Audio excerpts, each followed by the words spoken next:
This is Generation Stadia, giving you that daily dose of everything and anything cloud gaming related, and today we're going to be going over some Stadia news. We'll be discussing a brand new Star Wars game being developed by Ubisoft that should be finding its way over to Stadia, an update to the recent 2K21 controversy going around with the lack of updates to the roster, and we'll also be going over the recent news of EA buying out Codemasters. But before diving into all that, we're gonna begin by talking about the game that's releasing this week, and I'm talking about none other than Scott Pilgrim vs. the World, the Game Complete Edition.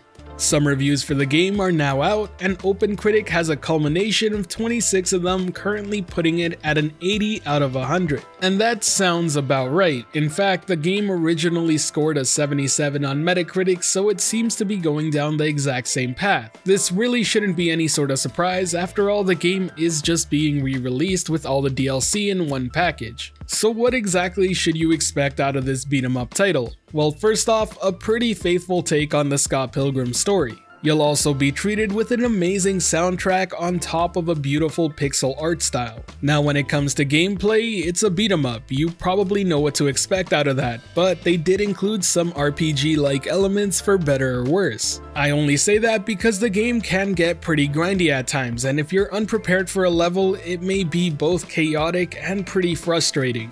Now if I had to compare it to any other beat 'em up, if you've played the likes of Castle Crashers or River City Girls, I think you'll probably be interested in this one. Either way, you can expect more of a deep dive on the Stadia version of the game once I go hands-on with it. But for now, let's move on to the next story, and it revolves around the Stadia version of NBA 2K21 and a bit of controversy that's been around it. For those of you that don't know, the Stadia version of the game was really left behind in terms of updates, specifically about the roster, something that does get pretty consistent updates on other platforms but was not being done on Stadia. As you can imagine, it left many of those who bought the game on Stadia pretty frustrated, and understandably so. Even the last gen systems were getting updated frequently, just Stadia was left behind here. Thankfully, that's no longer the case though. As of yesterday, the roster has been brought up to speed, but it is worth noting that prior to this, the last update they pushed out was on November 18th, Draft Day.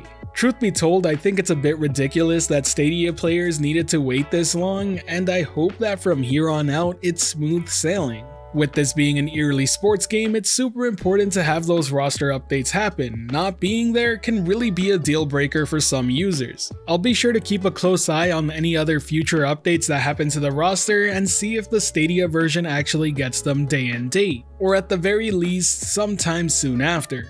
If you do happen to own 2K21 on Stadia, do let me know your thoughts on all of this down in the comment section below. But now let's move on to some info regarding EA Games and the purchase of Codemasters, the creators of the likes of the Dirt franchise and the F1 series. Now you may remember some reports of Take-Two possibly purchasing Codemasters, but that no longer seems to be the case. Shortly after that story broke, EA then put in a bid for $1.2 billion. Take-Two had until now to respond, and they just pulled their offer. Now to be very clear, this hasn't fully cemented the deal with EA, but it definitely seems to be heading that way. The real question that remains for us Stadia users is, how does that affect us? Codemasters as of right now has done a pretty decent job of bringing their games over. We have F1, Grid, and we're getting the newest Dirt. But if bought out by EA, are the chances good that we still get support from Codemasters? The truth is that that's still kind of up in the air. While we are getting some EA games now, they did state that their partnership with Google was just for 5 games. Now there's a very good chance that they may release more than that, but as of now, that's what we've been told. I do still think that EA seems to be testing the Stadia waters, and I do hope they find success here because their catalog is extremely important to have.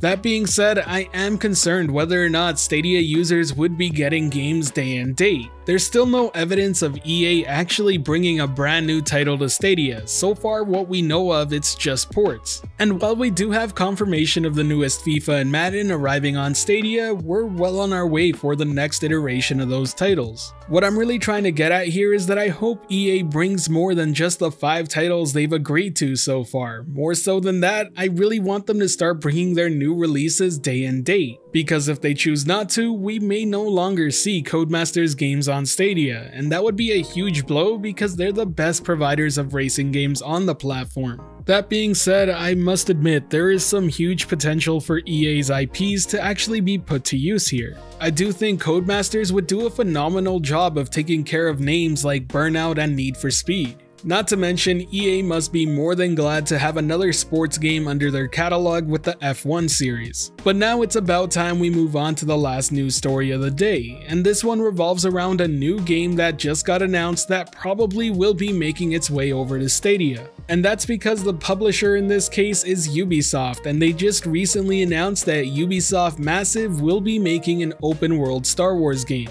Now, there's a lot of potential for cool stuff to be done here, especially since the team behind it is the same that brought us The Division. And to be perfectly honest with you, the idea of playing a Division-like game but in the Star Wars universe just sounds plain awesome. But no matter what they end up doing, it's just good to know that it's coming from Ubisoft because they are easily one of the biggest supporters of cloud gaming in general. Not only have they done a great job of bringing both old and new titles day and date to Google Stadia, but they're also bringing over Ubisoft Plus. It's currently in beta in the States, and it shouldn't be too much longer before we see it expand elsewhere. But for these reasons alone, that's why we should be excited in the Stadia community, because there's almost a guaranteed chance that we're gonna be getting this game as well. But let me know what you think. Are you excited for a new open world Ubisoft game set in the Star Wars universe? I know that some people out there get pretty tired of their formula, but myself, I actually really enjoy their games. I also saw some users out there talking about this partnership maybe leading to an Assassin's Creed and Star Wars style game, and as cool as that sounds, I highly doubt they would put the massive team behind the game if that were the case. But either way, that wraps up all the news I have for you today. If you enjoyed the video or found it helpful at all, consider hitting that like button as it really does help the channel out. And if you're wanting more content like this, be sure to subscribe and hit that notification bell as well. For today's end of video question, I want to ask you to come up with your best pitch for a Star Wars game developed by Ubisoft. Be it an Assassin's Creed inspired one, The Division inspired, or even go crazy and make some sort of The Crew 2 inspired pod racing open world game. I'm sure there are plenty of wild pitches that could be made out there, and I'm hopeful that some of you will have some pretty crazy ones to share. As always, I want to thank you for watching today's video. This has been Generation Stadia, giving you that daily dose of everything and anything cloud gaming related. The Gen S community is over 7,800 strong and growing by the day, and until next time, I'll catch you in the clouds.